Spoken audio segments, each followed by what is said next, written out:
ఈ ప్రపంచమంతా నీకు వ్యతిరేకంగా మారిపోయిందని, నీ నిజం కూడా ప్రజలకు అబద్ధంలా కనిపిస్తోందని ఎప్పుడైనా అనిపించిందా?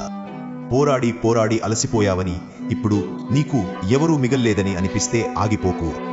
ఎందుకంటే ఏ క్షణంలో అయితే ఈ ప్రపంచమంతా నిన్ను ఒంటరిగా వదిలేస్తుందో అదే క్షణంలో మహాదేవుడు నీకు కవచంగా నిలుస్తాడు. కానీ గుర్తుంచుకో, చెడ్డ కర్మలున్న చోటికి శివుడు రాడు. ఎక్కడైతే సంకల్పం స్వచ్ఛంగా ఉంటుందో ఆయన అక్కడికే వస్తాడు. శివుడు దృశ్యం కాదు, ఆయన దృష్టి ఆయన స్వయంగా రాడు. ఆయన నీ కర్మల మాధ్యమంగా నీలోనే వ్యక్తమవుతాడు. నువ్వు ఒంటరి అయినా నీ కర్మలకు కట్టుబడి ఉంటే, నువ్వు కృంగిపోయినా అన్యాయానికి వ్యతిరేకంగా నిలబడితే, టేర్ హైడే మీన్ ఖేడ్ హేన్, నువ్వు అలసిపోయినా ఓటమిని ఒప్పుకోపోతే విను, మహాదేవుడు నీ భుజంపై కాదు నీ గుండెల్లోనే ఉన్నాడు. ఆయన నీలో తన తేజస్సు నింపుతాడు. కానీ నీ కర్మలు శివమయంగా ఉండాలి. ప్రపంచం నిన్ను పడేయగలదు, కానీ ఎవరూ విరగొట్టలేరు నీ వెనుక మహాదేవుడుంటే.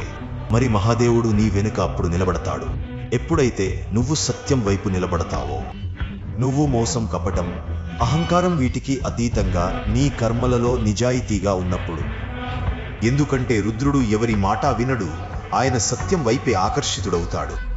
కాబట్టి ఎంత చీకటి ఉన్నా నువ్వు నిజాయితీగా ఉండు.